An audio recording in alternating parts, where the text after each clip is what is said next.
Hey, everybody, what's going on? It's me, John D. Villarreal. Welcome, welcome, welcome. It is Christmas night here, December 25th, 2023. And we're being joined by Paul at Villarreal here live by phone. And listen, there's a lot of stuff. A lot of stuff is happening right now that we need to talk about.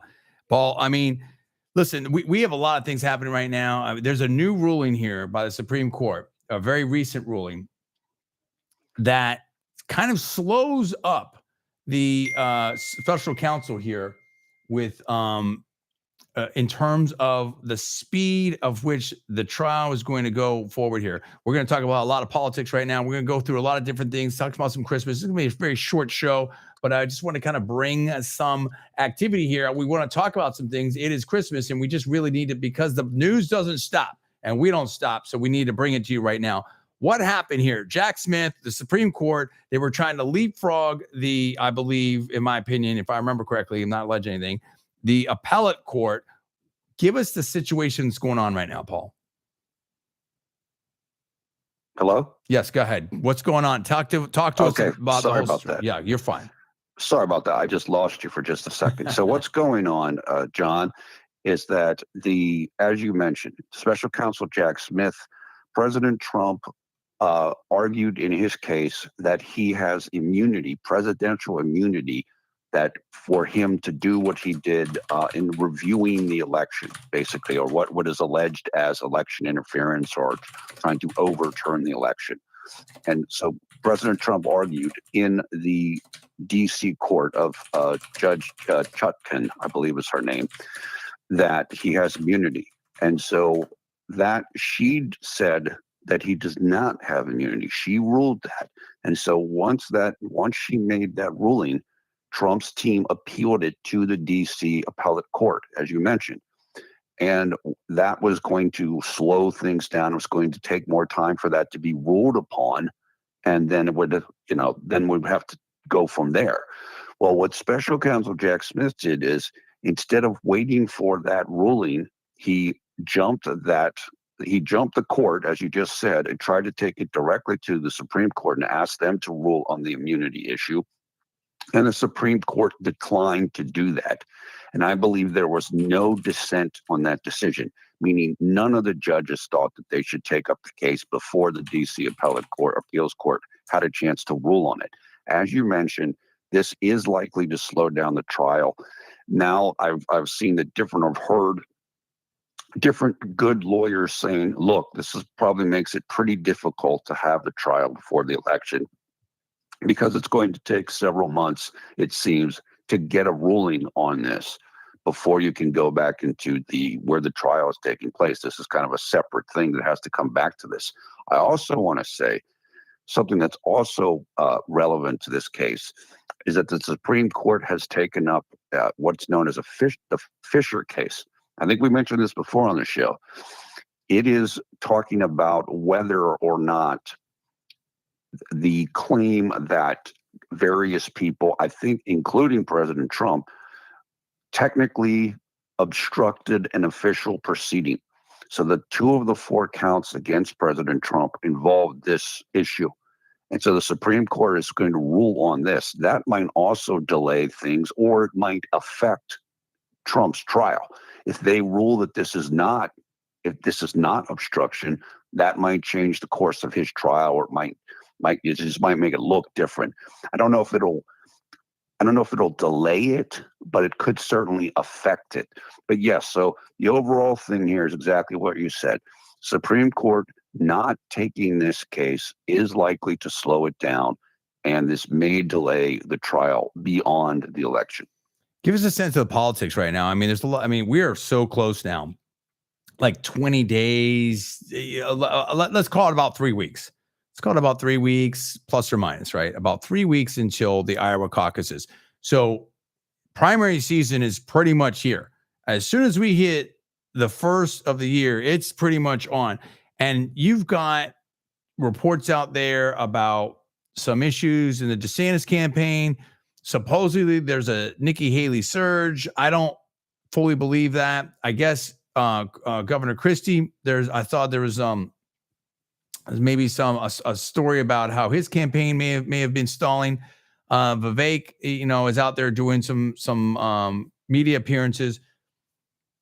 It seems to me that all the talk and the super PAC people and the donors notwithstanding, that I just see nothing but strong polls for President Trump. And I really feel like we're about there, where all of the momentum stories are that none of that's going to matter whatsoever in terms of like the voters are going to speak. And I think they're going to speak pretty authoritatively, Paul. And I expect this to be, for Trump to have a lot of momentum. And I think that if, I really do believe that there was a turning point there with the Colorado Supreme Court ruling, that a lot of people were just like, enough of this. Now it's early on, but I think that was the jump the shark moment. And I think reality where people were saying, no, it's not up to you. We want to decide. The people want to decide. You can't take away the vote from us. We wanted to, as Byron Donald said, Congressman Donald says, it's almost was a disenfranchising, or an attempt to do that. And I think now with this excuse me, there's a lot of different things going on. I don't want to get into the super, technicalities of that, because I think we're going to lose a lot of the audience with this. But in essence, like that to me was a whole convoluted situation. A lot of people, whether it's Professor Dershowitz or Professor Turley, a lot of people have commented on, their opinion of that ruling. And I don't think that they had a real high opinion of that ruling, in my opinion. Okay. But that's number one. Now with the Supreme Court saying, hey, United States Supreme Court saying, hey, we're not letting you fast track this special prosecutor, Jack Smith, it slows it down. And I think that all of these things now, like we're going to have an election. President Trump is going to be on the ballot. He's going to win the Republican nomination, in my opinion. What are you going to do then? I mean, what's next? All of these stories and all this breathlessness, and I think that all you've done is annoy people and really make it seem pretty transparent, because now, Morning Joe and others, because it's a premature. Yeah, because now everyone can see, well, let me phrase it a different way. It looks more political than ever. You're trying to take someone off the ballot who hasn't even been charged or convicted of this thing yet. Okay. Or at least convicted of it for sure. All right. And so I know there's different trials going on, whatever, has not been convicted of anything. And you're trying to take someone off the ballot. You're trying to take that away from the voters. If this person's so bad, why can't the voters, vote on it? So I think that's really important right there. And I think those two things, with the Colorado Supreme Court ruling, the political and PR, I would say, impact of that, and then, with people I believe feeling very negatively about that, and now with the Supreme Court, the United States Supreme Court saying, no, we're not going to fast track this. That is, I think, a big loss for the Never Trumpers. Would you agree with that, Paul? I do agree with that. And look, there are still people who are trying to make non-legal arguments. So there's somebody, I can't remember who it is. They wrote an op-ed in the New York Times. It's some, maybe a legal professor, I can't remember, but he was basically saying like, oh, Supreme Court, this is like the characterization that I saw about this. I did not cite in the article itself, but the characterization was the person wrote in the article, Supreme Court, you need to consider other factors when you make decisions, like, are people going to be protesting in the street? Well, do you think they're going to be, and basically saying like to take Trump off the ballot or keep him off the ballot? Well, do you think they'll be protesting in the street if you take him off the ballot? I mean, it's just like you said, is legally, this doesn't seem like it's going to hold a lot of muster. I know I just saw a clip with Alan Dershowitz talking about it. He mentioned several problems with the Colorado decision. I don't know, almost nobody I've seen has think that this is going to hold up. So you have to look at this logically, when some people are still making these arguments, but I agree with you. I think that the Colorado ruling really pushed this past kind of like a reasonable limit in the minds of a lot of people. And we're definitely seeing the blowback. I've seen it on X, and there's no question about it. And like you said, never Trumpers, even some never Trumpers know or believe this is too much. Bill Barr, who can't stand Trump, was saying like, no, you can't do this. This is not the thing. And people like Frank Luntz, who's not a big Trump fan, is saying this is only going to help Trump. Yeah. So maybe it wasn't a really great idea to do this. No, 100%. I mean, I think it's going to put more people, as I say all the time, you have, I think the only Trump vote is just growing out there because people are just so sick of all these tactics. And talking about that, I mean, and we talked about how a lot of these, a lot of the stuff has just been ramping up for a while now. There's all this blowback about Harvard and all the controversies going on there, and there was Penn and a lot of these elite universities, but particularly Harvard. There's discussion that behind the scenes, I believe there's some reporting out there that President Obama was involved in supporting the president, the Harvard University president. There's been more and more reports about some of the scholarship of the president of Harvard, I believe. I've seen some reports out there. And there's a lot of people that, donors and alumni and others that have had some questions here. What impact? I think I even saw something about like, people are there's the early admission applications or something are down for Harvard. I don't know. I don't know what the situation is right now. I'm not alleging anything. I'll just say that I'm just trying to, my recollection, in my opinion, of what a paraphrase of what some of the reports are out there. But I guess in light of what you just said there, are we now in a spot where it's just been too much on too many fronts? Like people are just tired of the politicization of pretty much everything. And when you look at the Harvard issue, a number of different issues out there, the foreign policy issues, economic issues, border, the all this stuff against Trump with Colorado ruling and others. And in fact, I think Joe Rogan put it really well. I'm sort of was thinking that people, and let me bring that in here, something that helps set the table. They had someone on, I think it was Bo Nichols, right? A super wrestler from Penn State, right near where you are, who's now doing MMA, and he's won many national championships and just unbelievable wrestler. And he was talking about, when he was recently at one of the MMA shows and Trump was there, and he's like, the reaction was just unbelievable. And Rogan's like, yeah, it was. But when he was in MSG, Madison Square Garden, it was just the craziest thing he's ever seen. Like 1 minute standing ovation, nonstop. And what Rogan basically said in that clip, which is recent up on YouTube, is that people are just done. They're just sick of it. It's an indication of how done with all of this people are. Would you agree with that sentiment, Paul? I do agree with it. You mentioned the Harvard thing, and look, I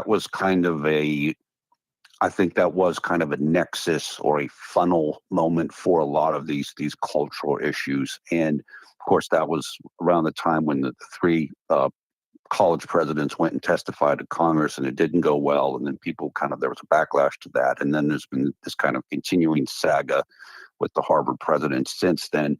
Yeah, look, there's been a tremendous amount of social change in the last 10 years. I'm not saying one thing or the other about it, but people have been kind of like, whoa, what's going on here?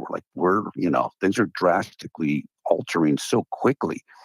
And I do think, as you mentioned, everything seems politicized these days.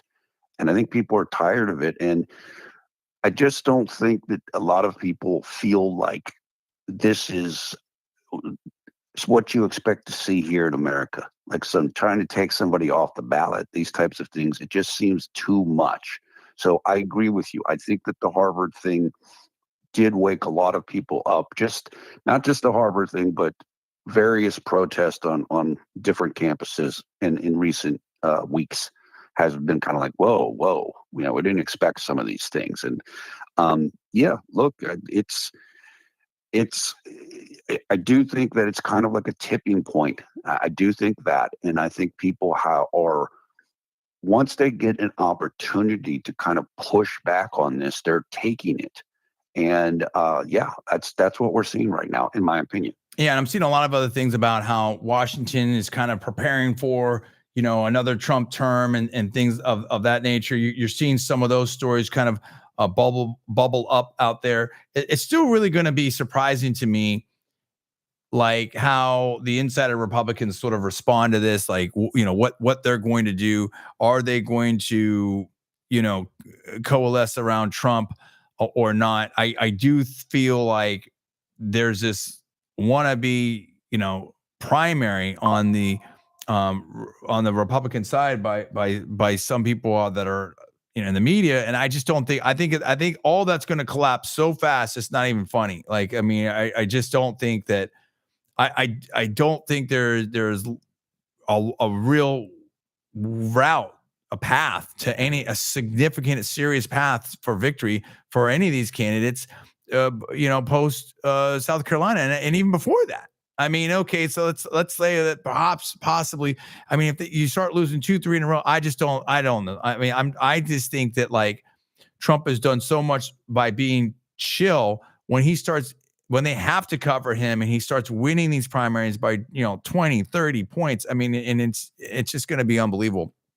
And in addition, I think a lot of people are saying, like, look, whatever happened in 2020, like there's so many people going over to Trump now that they're just, again, done. And I think people are done globally, right? I think that the old model, the old ways of doing things, it's a little bit kind of trite and cliche here, but I mean, I do feel like the world's looking back on these last 2, 3, 5 years and are like, yeah, we don't want any more of this. You know what I'm saying? Like we want to change this situation. Certainly in the last 3, 4 years, right? And this is not where we want to be. And so I do feel like 2024 is going to be very, very interesting. I expect a lot of who knows what's going to happen. I think 2024 is going to be a pretty interesting year. To that effect here, we're about 17 minutes here. We might go to about 2025. That's about it. For tonight, I do think that you're looking at a situation now where people are saying, "Hey, which way is this economy going?" We did talk about, on my radio show, we talked about how roughly 40% of people are not currently paying their student loans. That's now transitioning in. A lot of people are having issues with that, or in terms of it, the economy is a lot tougher than a lot of people might think out there. In some respects, some people would say that.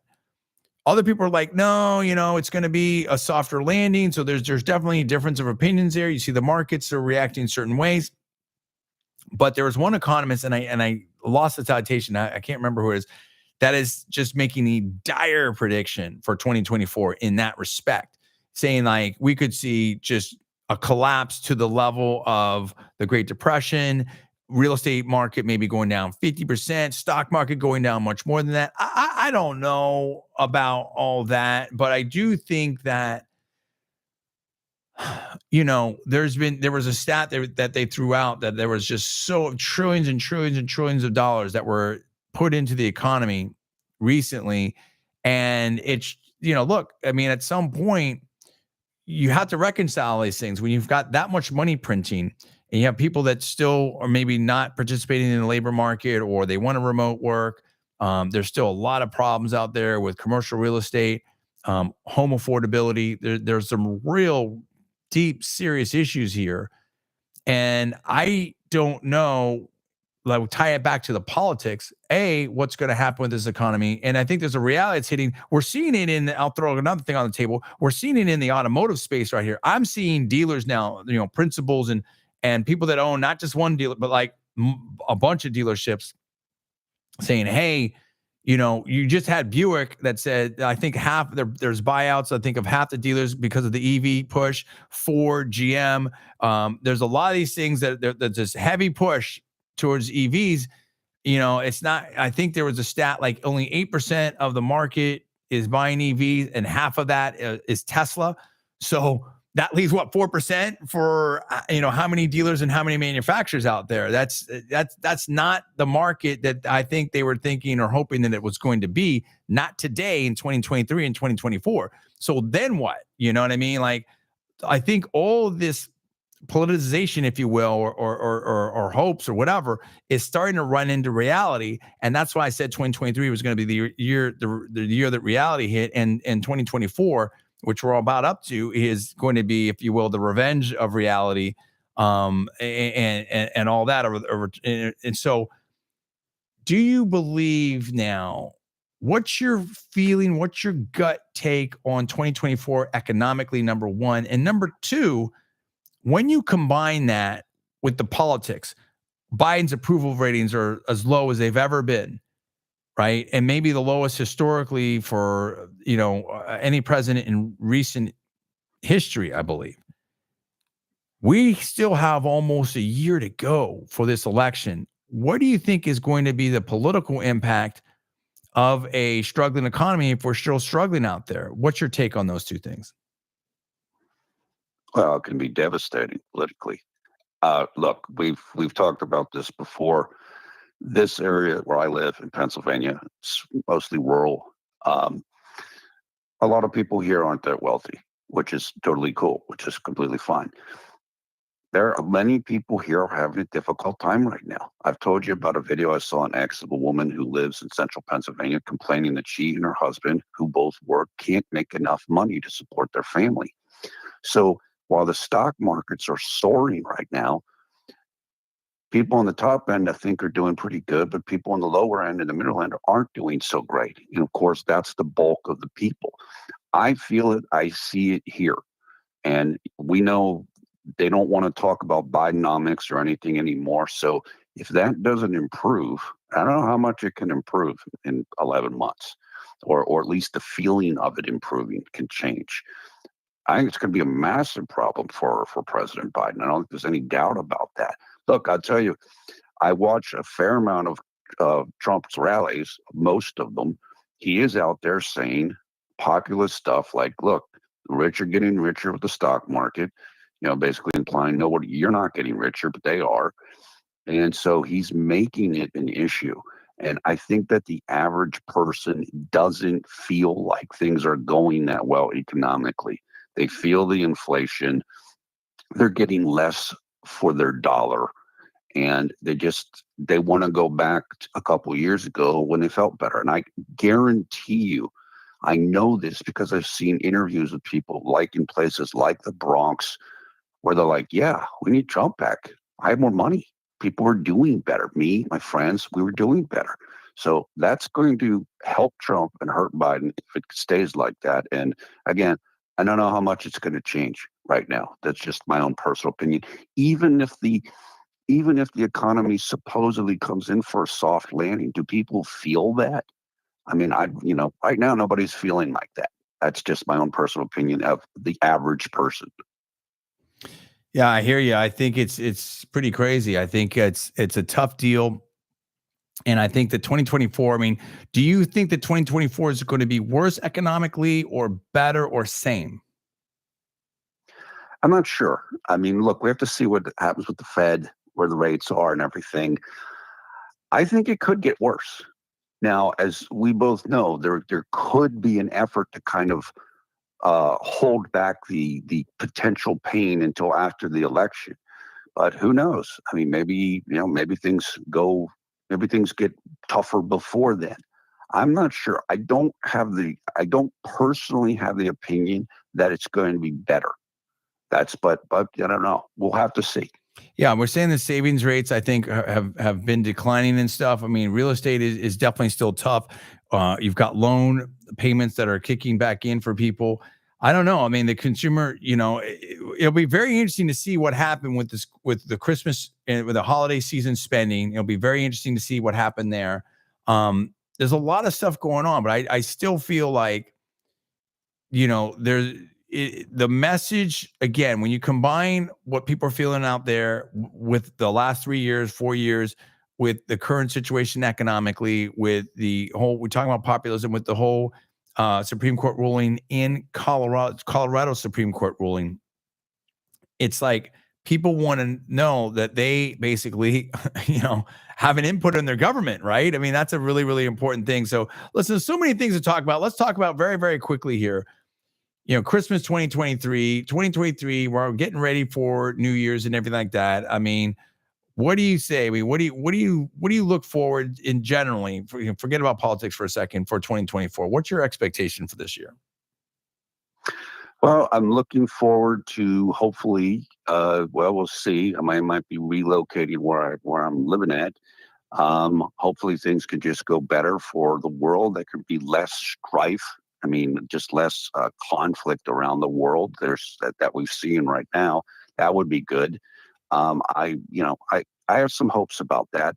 And look, whatever happens with the election stuff, we do, in my opinion, need to, and hopefully we will begin to move beyond everything being politicized, because I do think we're not in a good space with that right now. Whoever it is, whoever win or whatever, we just need to kind of back away from that and have a little bit more harmony, a little less more peace, and where there's not so much your team and my team and this type of a thing. So I'm hopeful that we can start making strides towards that, although I might have to wait until after the election. No, I totally agree, and I think we need politicians that connect with people, that are representing what the people want, and and really can be where it doesn't feel like there's the ruling class, to use the Anthony Codevilla terminology there. So okay, listen, it's great. This is it's Christmas 2023. We're gonna have spend some more time with the family over here, and